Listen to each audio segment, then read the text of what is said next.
Hi, my name is Isabella Johnston, the Intern Whisperer. Our show is all about the future of work and innovation, and I am the founder of Employers for Change, which brings this show to you. Today's guest, you guys are going to be really excited about this person, is Denise Musselwhite.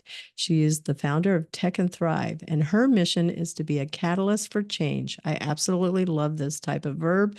I think we should all be this. You're going to learn more about her. She provides a unique blend of traditional executive and leadership coaching, subject-specific advisory, and evidence-based multidimensional assessments. You're going to learn all about that too. She actually partners with clients so that they can make strategic decisions, set meaningful objectives, and develop the skills and self-awareness needed for success. Tech and Thrive does not offer a one-size-fits-all solution. Rather, she recognizes the challenges that individuals face, especially women and people of color in tech. She is committed to helping individuals and organizations achieve their full potential while navigating the obstacles that we all experience in life. So, Denise, we kick off the show with, what are the 5 words that describe you and why? And your first word was curious. Yep. Hi. Why curious? I picked curious because it's like how I move through the world. I'm super curious about almost everything. And it's the way that I learn. It's the way that I grow by asking questions, listening deeply to what people say, watching their body language. It's just how I experience the world through a lens of curiosity. You know what is funny about that word to me is that a lot of people use that word. And I teach Sunday school. I like to work with 3-year-olds, but a child, less than 5, they're always very curious. And I do that intentionally because it reminds me to be curious. I get to play. I get to do the things that kids do. And I think that you are very, very similar to that same curiosity of a child that is always going, but why? Yeah. And questioning. Yeah. I think my natural curiosity is what helped me succeed in technology management as a chief information officer over, a couple of decades. That was the part of who I am innately that helped me succeed there, is just this deep curiosity about how things work and how people work. That is very true. Your second word was deliberate. Why deliberate? I am the oldest child in the family. My parents are immigrants to this country, and everybody listening who understands what an immigrant family story is, there's always someone in the family who has to be the person who kind of keeps all of the ducks in a row. And that was me. So I am really deliberate about the way that I move through life. And the way that I serve clients and in my business, because I really do think that having a plan is essential to success. And while I know that some people experience life and understand that there's a lot of luck that comes to people, you really can't react to luck unless you have a plan. So it's just, I'm so planful that I find that comes out as deliberate. I understand what you mean. Yeah. How about warm? You mentioned warm. One of the things that I love about, I think a lot of cultures are very warm, and usually it's anything that's in the Caribbean and the whole Central and South America. Not to diminish any other cultures, but I've always wanted to be, I'm a Spanish wannabe or a Latin wannabe. Yeah. So my parents are Puerto Rican and Dominican, and I think people who are familiar with that culture understand that while it's loud and gregarious, everything that happens in those environments comes from a place of warmth and family connectivity. And I feel like I create warmth in organizations and with people, which is kind of funny because throughout my career, people would always, some of the feedback I received was I was intense or too direct, which is so counter to who I am as a person. And I find that that's because I am trying to be someone who I'm not in those spaces. That's what I've learned about myself, Mm. is that really I'm naturally warm. And in order to overcompensate for what I saw as necessary in a technology space that's male dominated, I needed to be more direct Mhm. and more intense, when really that's not my natural disposition. Mhm. I agree with you because as a previous or and current educator, I am very direct. I think that it is important to not waste people's time. So that's why Yeah. being direct is a good thing. If we choose to stay that way and like your word, intentional with warmth, it actually helps to manage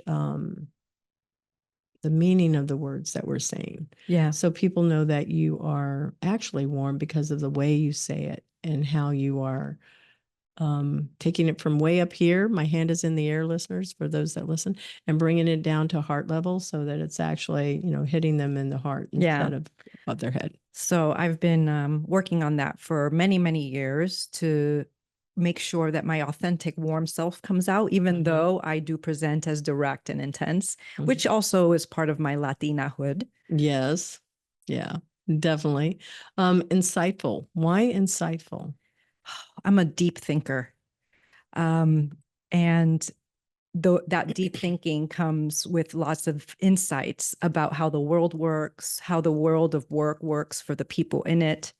And I use those insights that I've gathered, the research I've done, and the clients I serve and the organizations that I'm a part of to really craft solutions that intersect with what people need in the workplace, and then also serve organizations in a way that can move their organization's mission forward Mhm. without sacrificing people.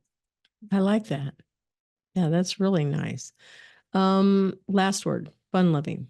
Ah, um, First, I like to be around fun-loving people because I'm so deliberate. I can kind of be a stick in the mud sometimes, but really at the center of who I am is just I love fun. And even if I'm not the one that's creating the fun, I like to be around Oh, I fun. find that hard to believe that you're not creating it. I I absolutely cannot believe that. I can create some fun, but I just love to be in fun-loving environments.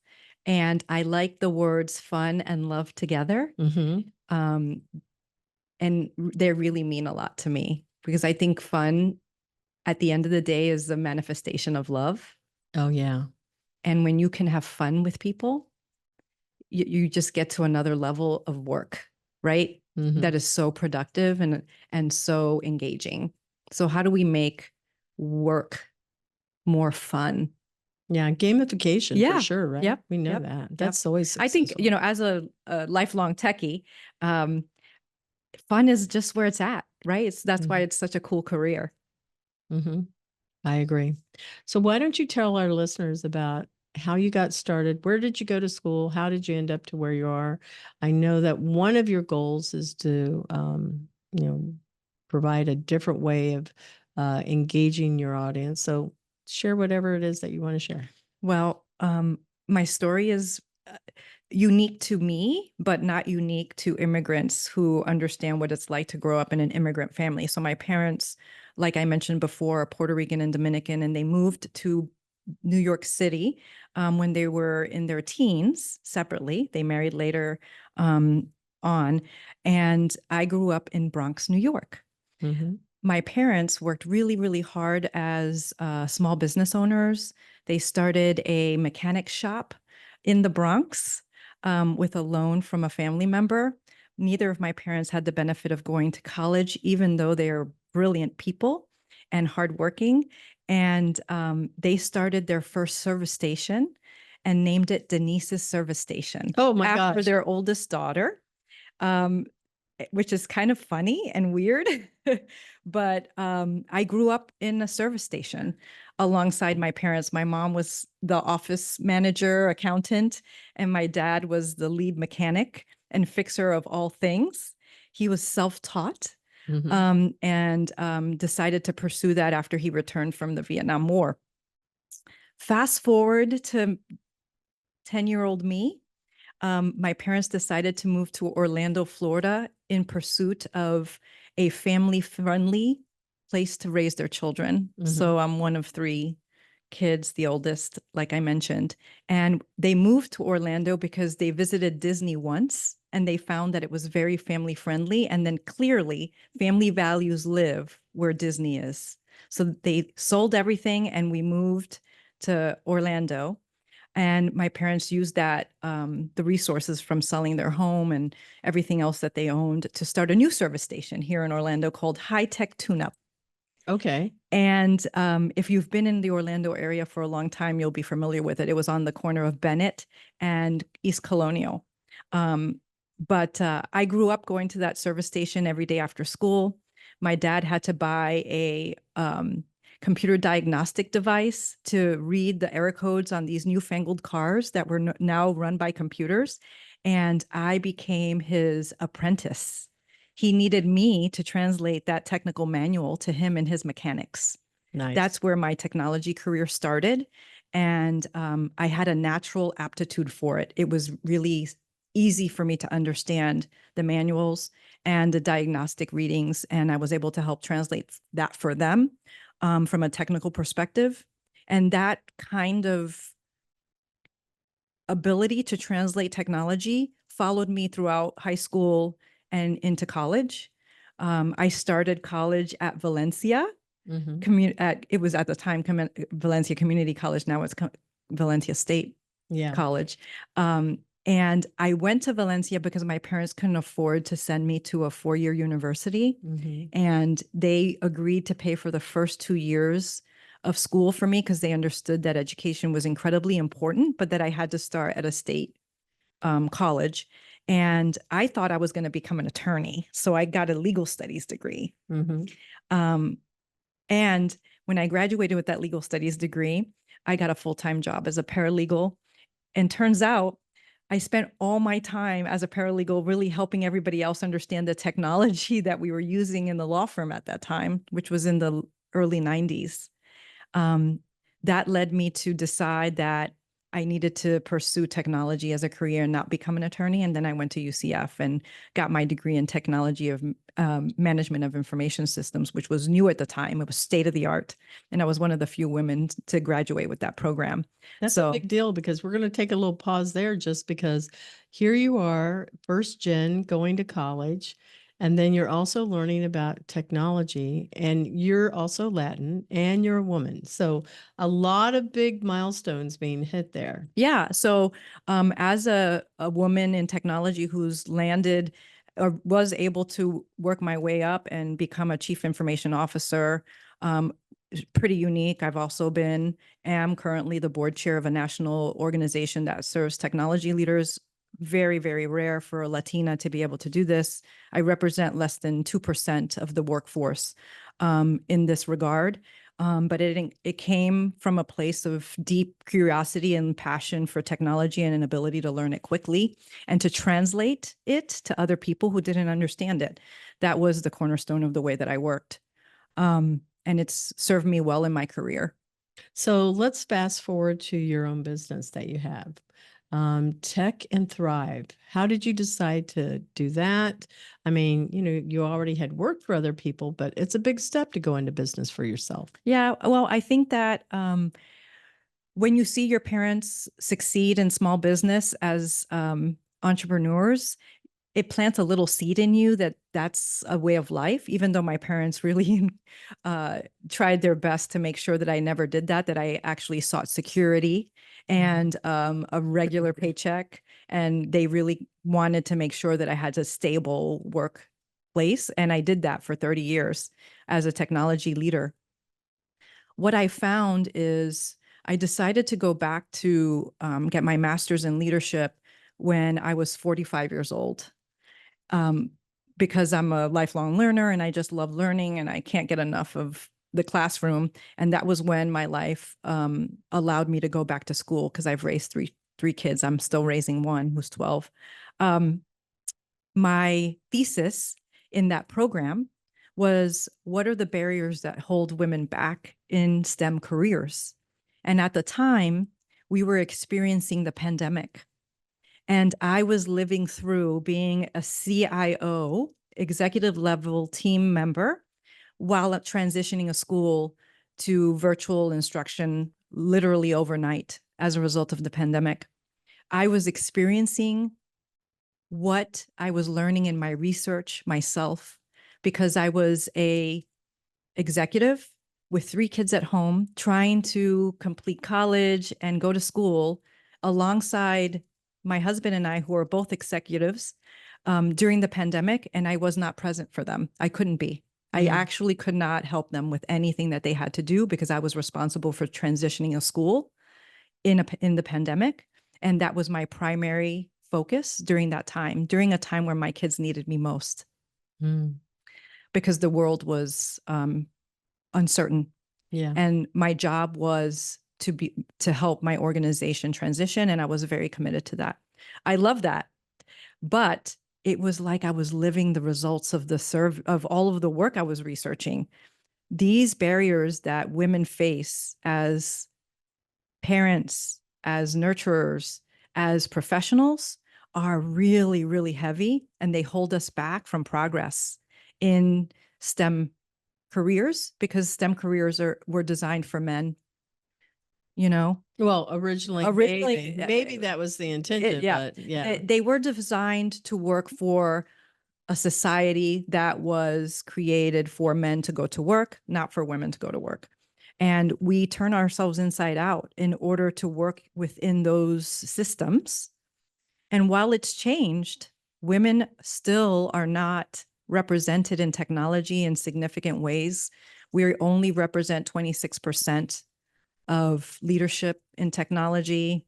Women of color, Latinos, Black women, less than 3%. Wow. We have a long way to go. And because of this, I decided to leave my very secure and safe 6-figure job to launch a company that could change the needle on that by Mhm. serving organizations and clients who want to liberate themselves from what is termed today burnout that technology creates.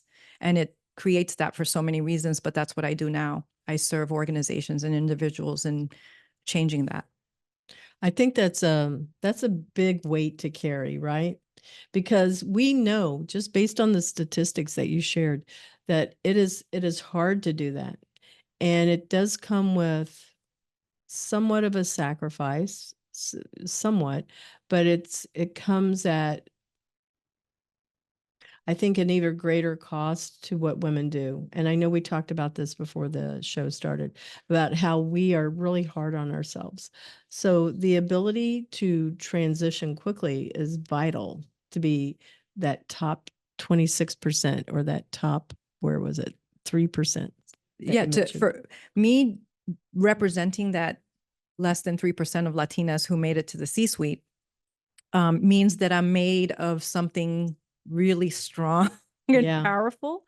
And there's no reason I can't succeed in every single other place that I want to experiment. And if I'm going to take a risk, I'm going to bet on myself and all of the women and people of color who I know have what it takes to succeed. Yeah. That's an easy bet for me. Yeah. And many times when I work with students, I'm going to make sure I have my microphone better positioned. When I work with students of all colors, I explain to them, so let me tell you how this hiring system really works. They're going to pick every single man, every single color of man way above all of us. And there's still a hierarchy there. And then when it comes to women, you're still going to see, I'm white, so I'll get picked. But they'll also pick Asian, and then they're going to go to Hispanic, and then they're going to be picking the Black women, is how I've seen it play out. And I go, it's harder. So you have to stand out way more than everybody else. And let me be that ally for you that can help you to stand out, because it's hard enough. But, when you have other people that are rooting for you and making those introductions, and it can be Yeah. a lot So easier. that's what I I have. love that you do that. Yeah. I'm I'm an ally, a coach to individuals who are experiencing a feeling of undervalue. They feel undervalued in their organizations, or they feel underestimated. Mhm. I come in alongside them and try to create a strategic plan that really helps them narrow in on what their strengths are, how they serve best, what their unique characteristics are in their unique formula for leadership. And we get at the center of that and start creating a strategic plan so that they can act on what their goals are. And I have great success in that with all of the clients I've served in the last 2 years since I launched Tech and Thrive. I'm so happy to see that. Like I said, you and I both know how hard that is, and having a coach that is there to help cheer you on when you need to be cheered on, and then somebody that will talk to you and say, "Hey, I'm going to tell you what you need to hear." A direct communicator like yourself, very vital. Yeah. Yeah. People, families mean well, and they'll tell you what you want to hear, but you really need to have people that are going to be honest. So Yeah. I'm glad that's one of the main tenets of your company there. So who is one of your thought leaders and why? I struggled with this question when you asked it because two people came to mind. You can mention both. Okay. The two people that came to mind are Oprah Winfrey. I admire her on many, many levels, uh, mainly because of what she gives back to the world as a result of her fame and fortune.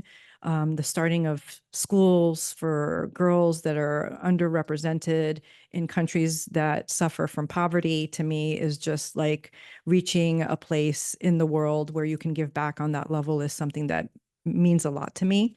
And then also Brene Brown. I love her research and her work and how authentic she is about who she is, how vulnerability plays a critical role in our development as leaders, and creating workplaces where people can be vulnerable and feel safe at the same time is something that I care deeply about. So those two women really inspire me and help me to they offer a beacon of Mhm. a little bit of a legacy that I would like to leave, a combination of those two, and then you throw in a little Jennifer Lopez and you get Denise, Mhm. right? Ah, that's fun. So it's like the three of them all mixed up, and that's me. You know that she's also an entrepreneur. I mean, all three of these Yes. women are, but Yeah. Jennifer Lopez is somebody that I think inspires a lot of Latin Yeah. women, just because, she grew up from the Bronx, Yeah. her original first song, Yeah. and she's been able to transform herself as she's been a woman that is aging also. She's amazing with what, I don't know when she sleeps, but I'm sure she does. But, she is a really good example of how you can have a lot of businesses. You can have amazing people around you, and be able to definitely give back, like what you mentioned Yeah. with So Oprah Winfrey and yeah. Bernie. So if I like when I pick the three of them, it's because I admire something about each of them, and there's just a little bit of what they bring to the world in me that I'm trying to give back. Mhm. So I'm going to go and use this word. I don't think you're trying, my friend. So if say, here, pick up a pencil and try, you drop it on the ground, say, drop it on the ground. Now try and pick it up. You're not trying, you're picking it up. Yes, I am picking it up. I'm not trying. I'm doing it. That is right. Yes. So I'm going to make sure that Yes. you are Thank you. Thank thinking you. about that word Yes, I try. am doing it.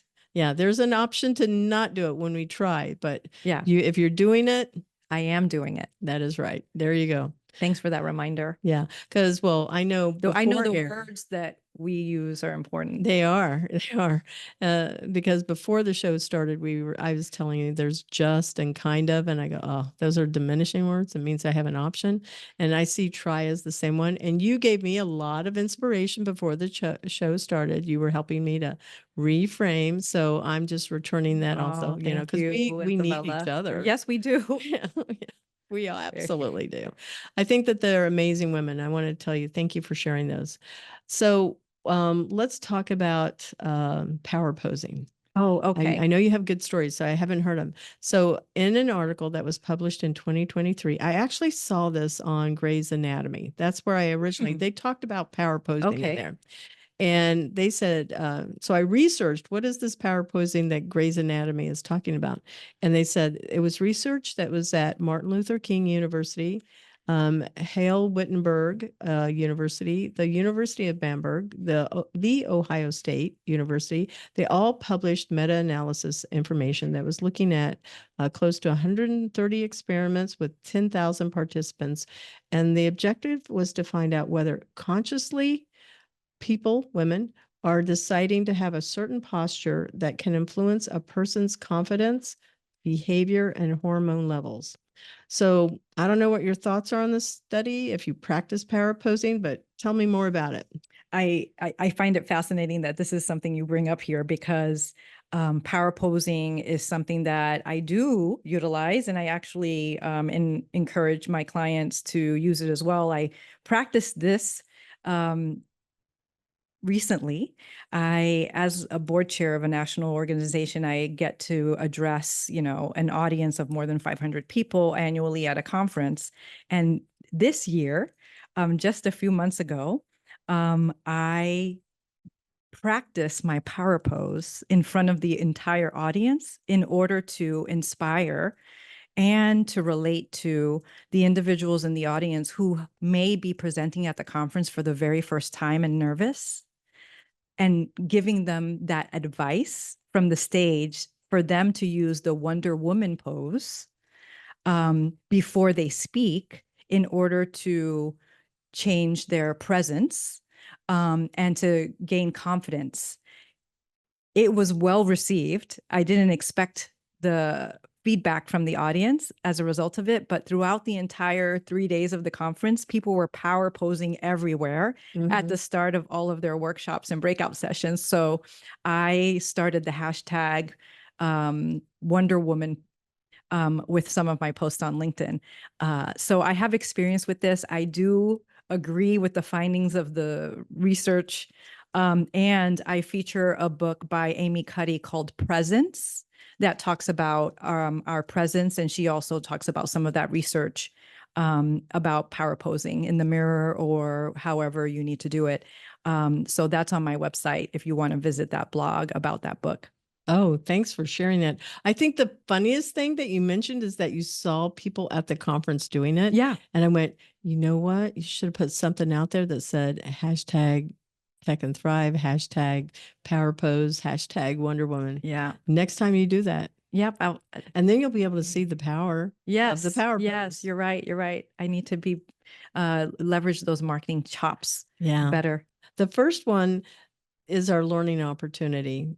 From here on out, you're going to take it out and make it bigger. I know. I'm so confident in you. So what would you want to be remembered for in your life? I think this is such a great question. And when I was going through the certification program to become a coach, there was like 300 days of work. For 300 consecutive days, you go through this teaching. And one of the things that certification asked me to do was to like write my own eulogy. Oh, wow. Which Was is that hard? It was difficult. It was Yeah. difficult. And this question about, what do you want to leave as a legacy in the world is very similar to that writing your own eulogy exercise. I'm pretty clear that I want people to say that they saw a deep caring for people and deep purpose in leaving the world better for anyone that have access to, right? So that's what I want to leave in the world is I just want to leave it better than I found it in my small sphere of influence. And at this age, I'm 50. I celebrated my 50th year this year. I have a deep connection to what I can influence, and I know what it is, and I'm going to leave an impact there.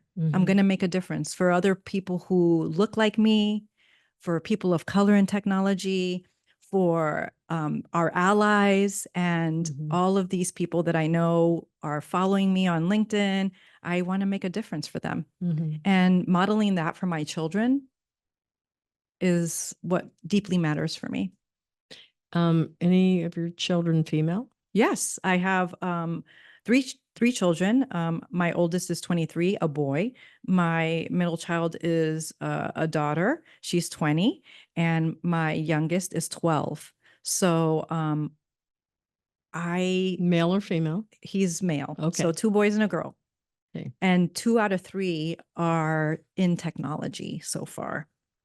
I don't know. I kind of think that everybody's in Yeah. technology, not maybe as the career, but you can't escape it. No, you You know, can't. so, So but yeah, as a career path, yeah. yeah. So I have three kids and I aim to inspire them. Oh, I'm sure you do. I know you The do. funny thing is when I ask them, like, when you think about your mom, what are the things that come up? And they always say stuff like, you get things done, mom.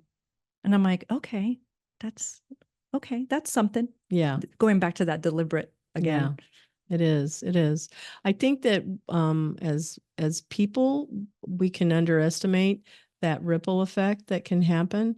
I know that you are touching a lot of lives every time we sell a book, anytime you're on a podcast, anytime that you share something on social.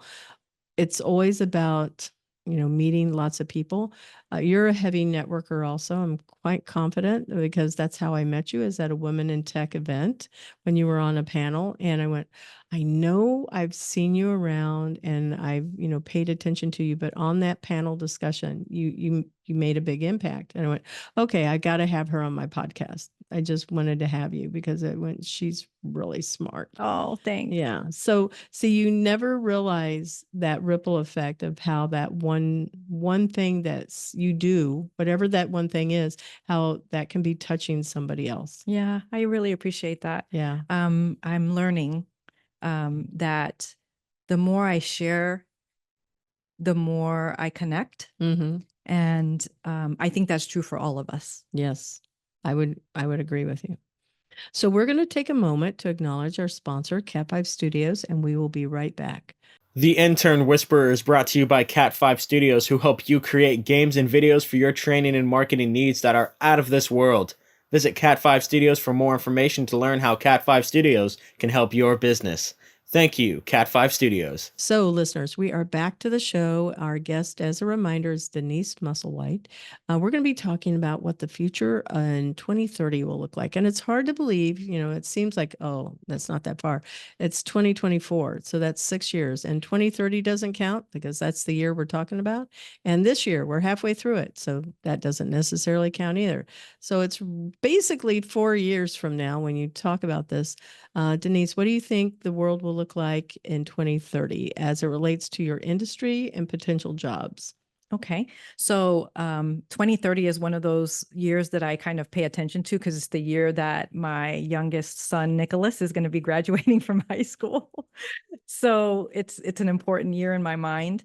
From a job perspective, I really see an absolute requirement that everyone be fluent in generative AI, as though they're taking a foreign language. Like it's something that everyone is going to just really need to be fluent about and need to know how to implement in ways that support their own needs in the workplace. Mm-hmm. So navigating that and implementing it and integrating it into our lives and into our work in a way that feels fluid is absolutely essential. Generative AI is the new language of work, I agree. right? So I see that as absolutely important to everyone listening here is if you haven't already tried it, you're already behind. I saw an article that came out 2 days ago and I was reading the headline on it and I pulled it up because I want to go back and read it. And it said that if you do not have Gen AI on your resume, you're going to be losing all kinds of opportunities. And I totally agree with everything you said and even more because our world, our resumes should be reflecting what is the impact that we have. We measure everything in this world. So it needs to be seen on a resume. Yep. And the other part of it, and I think that this is even more important than us being fluent and fluid in the use of artificial intelligence, is the more of us that understand how to speak with and program artificial intelligence, the more that we can address the serious ethical concerns that artificial intelligence create for our society. Okay, say that last part for me again. I want to get it exactly in my notes here. Okay. Just the last part, because you said the more that we can understand how to speak and create AI in our work can Help us solve the ethical concerns that AI creates in our world and in our society. So everyone needs to be on the hook for holding artificial intelligence accountable right. to the morals and the values that our society holds dear. For me, that manifests most specifically in the way that it may harm children and people who are already underrepresented in our society. And also the elderly. And the elderly as well. Yeah. So the people that don't keep up with it. Yeah. So I, you know, like with any amazing progress that we make in the world that technology brings, it also promotes bad actors to take advantage of it. And I have a deep concern that we don't have enough good actors doing the work to keep up with what the bad actors are doing. I agree. So when it first launched about a year and a half ago, right? It was the end of 2022 when we heard about it. It was something everybody's scrambling to figure out, kind of like when COVID happened, and understand it. And we still are. I mean, there's a lot that's out there, all kinds of workshops and training and everything. So if we're taking advantage of that, and you, to your point, you mentioned, you know, underrepresented individuals that may not have access to technology. Even in the US, there's plenty of people. We don't even have to go out of out of our country to find that. There's elderly who, just by virtue of the nature, they go, oh, I'm retired. They give up on trying. And then there's kids, and they just touch everything and they don't read, right? So when you think about those three groups of people, it's going to be vital to have individuals that are going, okay, we have to put checks and balances in place. Do you know, when it first came out, I was going, well, what are the organizations that are out there that are about ethics and AI? Because that's what I want to be on.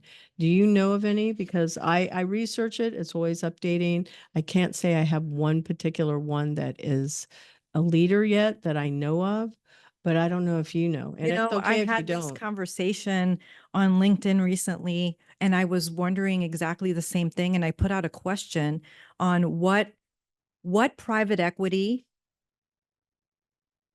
is investing in AI for good or ethical use of AI, because we hear all kinds of reports about all of the private equity money that is going into AI development, Yeah. but how much of that money is going into the ethical uses of Yeah. AI? Yeah. And, you know, my gut tells me, and if history serves, not much, because we, as a society, look for profit over people in many ways and start to try to answer the unintentional outcomes that come from new technologies after the fact. We don't program that into the initial uses of the technology. And I'm doing a call of action here that we must create ethical guidelines Yeah. when we create the technology alongside of the technology. I agree with you. Yeah, I agree. Now, I know that I would like to be one of those people that does it. So when I'm going to give this as something that you and we can talk about off the air. So maybe we should start by doing this kind of small. What are the groups that are out there, and see if there's something that we can already join? Maybe it's something that's already an organization like, you know, Women in Tech. And that go, is there anything? Is there a committee on that? Like maybe we could be starting Yeah. that committee. So I wish I knew the answer to that. Maybe somebody But that's listening to okay. this. It's our Yeah. challenge. Yeah. We figure this out. We have to figure it out. Yeah, yeah, yeah. And somebody out there, they can be incentivized by us and reach out to us and say, hey, I want to be a part of that. Yeah. Or they want us to join their thing.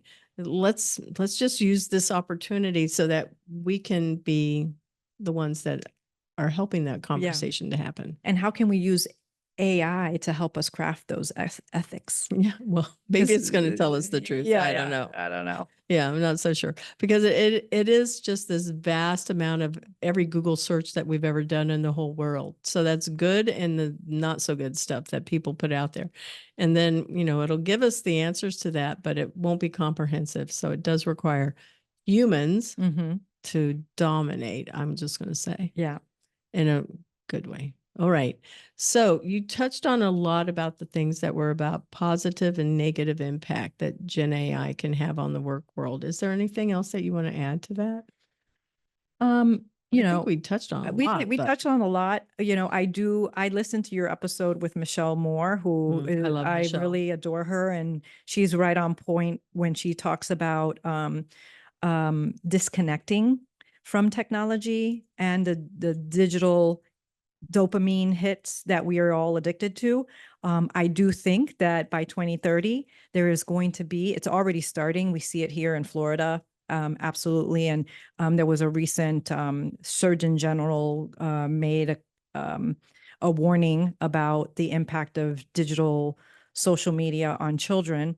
I do think that there's going to be a lot of energy in this place where we're all trying to disconnect from our digital addiction, myself included. I think so too, because if the first thing we rely on technology to wake us up in the morning, we don't use clocks anymore. We use our phone. We rely on technology, some people do, to use it with programs that are out there, web apps about let us help you follow sleep. And then it's measuring everything we do in our sleep. We rely on technology to communicate and all of these things. So disconnecting, super important because that's going to allow us to be more creative. Well, I'm super curious about how much funding is going towards that type of work. Because when you follow that trail of private equity and investments, you can see some of what the future holds. And I just don't know if there's a lot there. I'm sure there is. Have you ever seen this show called Black Mirror? I have. It was super creepy. It is dark. I couldn't make it past the first 2 episodes. It was too dark. It is. I went to episode 5. There was one in season 4, one that I couldn't watch, and I went, okay, I got to take a break. And then 5 came out, and I've watched one of them. But I think that there's a lot of cautionary tales in there absolutely. that we should be aware of. Yeah. Because if it's there, it's already in the world. If it's already been seen on that show, Yeah. you can count on free publicity that's promoted that kind of scary mindset. Yeah. And then there is something else that's on Netflix that I can recommend, and it's more positive. It's called The Future of. Oh, that one balances out more Black Mirror. optimistic. Yeah. It talks a lot about how AR, VR, robots, everything that you saw in Black Mirror, but how it's being used in positive ways. I'm going to check that one So out. look for that one. Yeah, I tend to lean towards watching more optimistic, futuristic programs. I'm looking for that because there's so much of the opposite freely available that I need to bring in the optimism. Yeah, just so we stay somewhat balanced, right? And we go, okay, there are good people in the world. Yes. I get what you're saying here. So something else that I had found was a gentleman named Jeffrey Hinton. He's called the godfather of AI. He was on 60 Minutes back on October 8th of last year. And he was giving cautions again to everybody. He said, I really wish I had never created it. He had left Google when he used to work for Google. I believe it was IBM also. And there was this in the 60s, this whole bunch of people, scientists, men, that had created a lot of things that we're experiencing now, technology-wise. Anyway, one of the ways in which these systems might escape control is by writing their own computer code to modify themselves, Hinton said. And that's something we need to seriously worry about. I find it interesting that a person that created it now has gone to a 180 and is saying, you know what, we really need to pay attention. And I wonder how many people, scientists in the world that create things, sit here and go, gosh, was that a good thing? Because the question that I ask myself is usually, just because we can use AI, just because we can have robots, does that mean we should do this? Because there are people, when you talk about underrepresented, it's not just color, it's about, economic wages that they make. There are people that don't have the mental and emotional capacity to have jobs that can be programmers. So when we look at all of these jobs that are supposedly being created in the world, we don't account for the ones that don't fit that checkbox. And I go, just because we can doesn't mean we should. There is a McDonald's that is here in Orlando that does not have any humans in it. And you just go in and you interact with the systems. That's a little disappointing because everybody's first job, many people, not everybody, their first job might have been saying, hi, welcome to McDonald's. It could be, hi, welcome to Walmart. The individual that's, elderly or a disabled veteran. These are the people that I go, but where are they going to be? The ones that don't learn it. Yeah, I hear you there. I have a more optimistic outlook about it because when these technologies augment the way that people work, I do believe that it creates new opportunities for people to do what computers can't. Mm-hmm. And that is interrelate on a human level. So I do think that there is going to be an increase in the need for people to have emotional intelligence and soft skills in a way that doesn't exist today, because computers just can't interrelate on the human level the way that humans can. So when I think about what you just said, I go back to, how are we within our educational systems encouraging interpersonal connectivity outside of our digital lives so that everyone graduates with a high EQ, right? That high EQ is absolutely necessary to our developing world. And when we take our eye off of the high EQ ball, we lose a lot of what humanity is. So how are our educational systems and universities really, really programming emotional intelligence into our curricula on a very basic level? So I'm going to let you know, I go to business advisory meetings, and this is something that they talk about all the time. And many times it's a frustration point because educators are already overworked and they only see, people for X amount of hours, whether you're in the public classroom or if you're in higher ed. It's not just something that's for people in education. It is something that we as a society need to realize we all have a responsibility for. So it should happen in the workplace. It should happen in your schools. It should be happening in your families. And for those that don't have families, it needs to be in the nonprofit groups that help support people that are not, seen and heard. They're off the radar. It needs to be a solution that is globally, embraced. Yeah, and I think that AR and VR have some answers for us in creating environments that help individuals increase their emotional intelligence. And that may sound counter because it's a technology-rich space, the AR, VR, but it also creates emotional connections, and people can test safely how to explore emotional intelligence in ways that it feels safer to them than doing it with a human. So I do think that technology can help us accelerate progress here. And,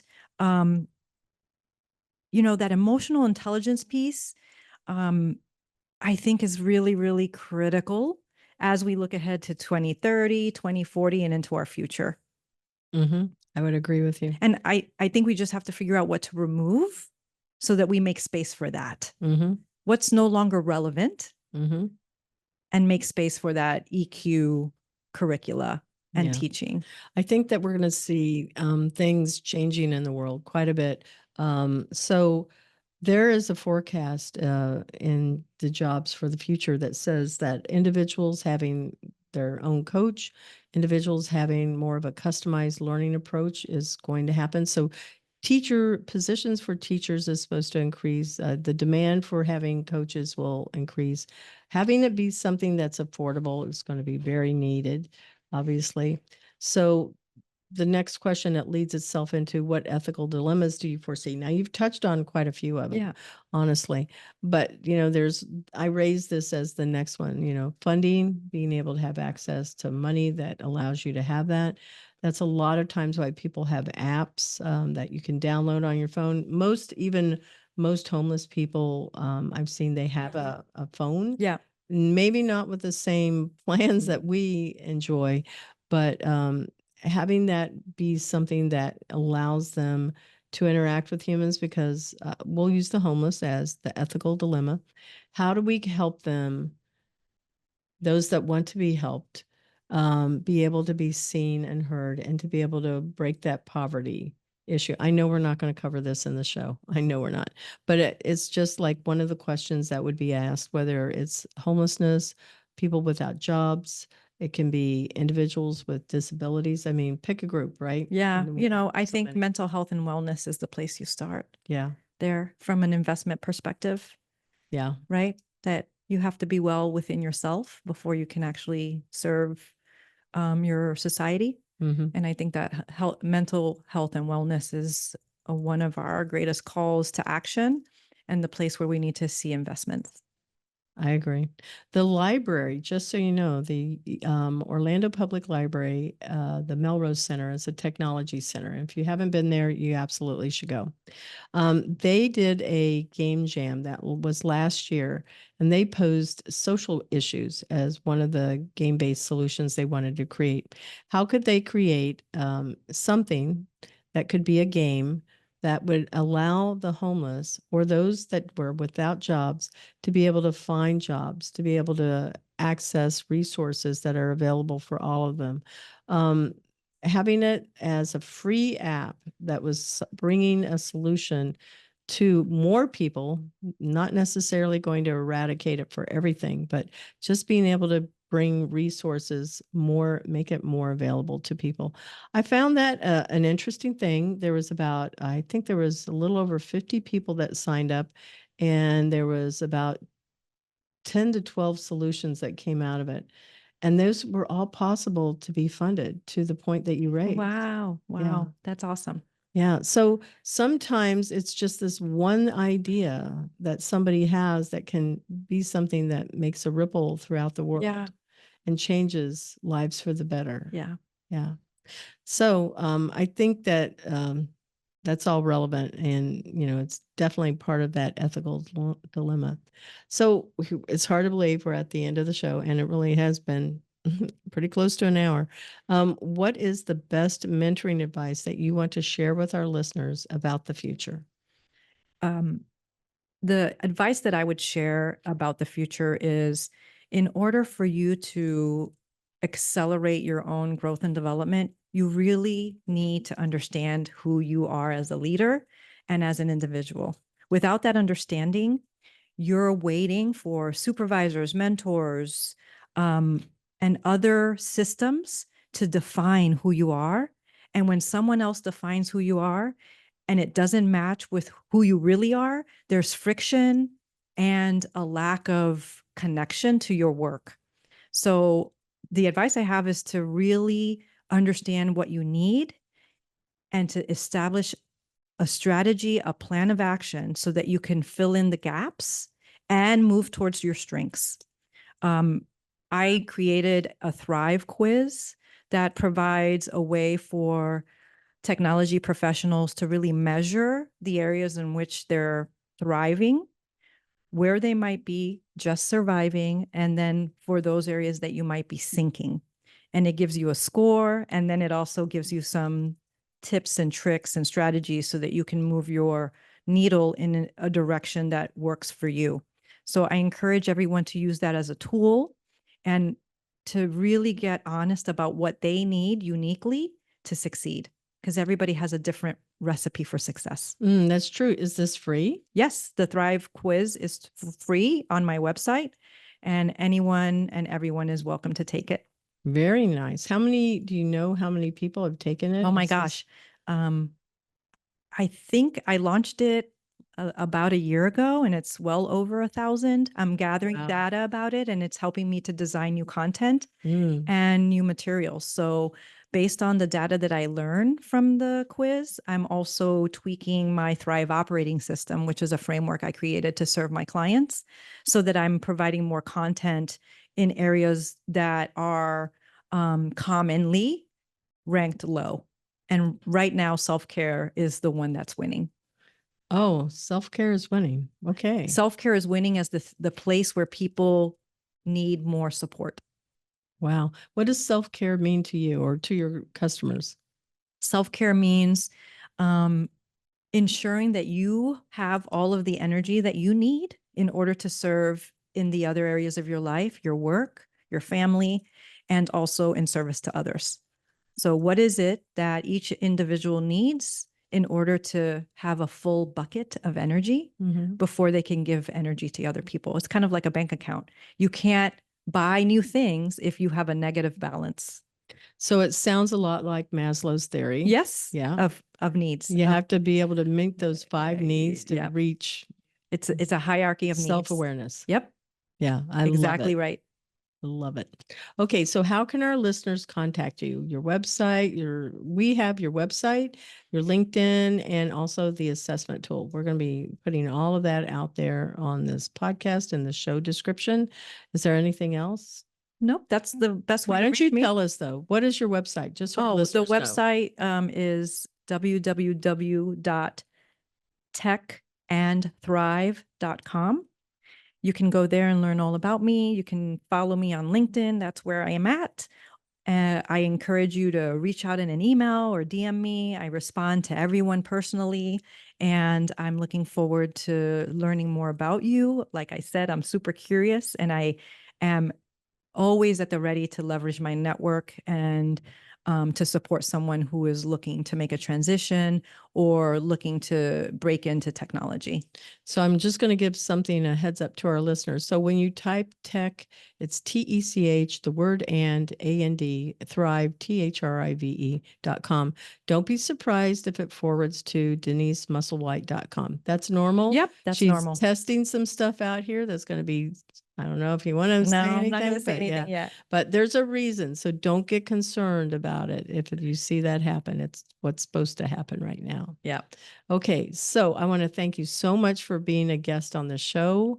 And this has been delightful. I feel like I've I feel like I've met one of my, I don't know. There was this movie called Multiplicity. Oh, yeah. I don't know if you saw that one with Kevin. yes, I remember Michael that movie. Keaton, yeah. Where there's like these versions of himself, but I feel like I've kind of met one of my twins. Kindred spirits. Kindred spirits. That is for sure. Anyway. That's always good. Thank you for having me on this podcast. You're amazing. And I could not have predicted where we ended up in this conversation. So that was really fun. Yeah. It's always one of those surprises that ends up happening for sure. That is for sure. Anyway, I want to just encourage our listeners, be sure when you listen to this episode, reach out to Denise directly so that you can learn more about yourself and then mention the show so she knows where you came from. That would be very, very kind. And we thank you very much, Denise. You're welcome. Thank you to our sponsor, Cat 5 Studios, and thank you to our video production and editing team, Erica Ullman, Gavin Staley, and Inhar Faberja. Music is by Sophie Lloyd. The Intern Whisperer is brought to you by Employers for Change, helping hiring teams to recruit and upskill their intern talent and employees. Learn more at www.e4c.tech and become a member to reduce hiring bias and improve your company culture through head and heart smart recruitment and learning. Subscribe to the Intern Whisperer today and show your support by sharing our show, tagging a friend to listen, and leaving us comments. You can find the Intern Whisperer podcast on Employers for Change YouTube channel or streaming from your favorite podcast channel.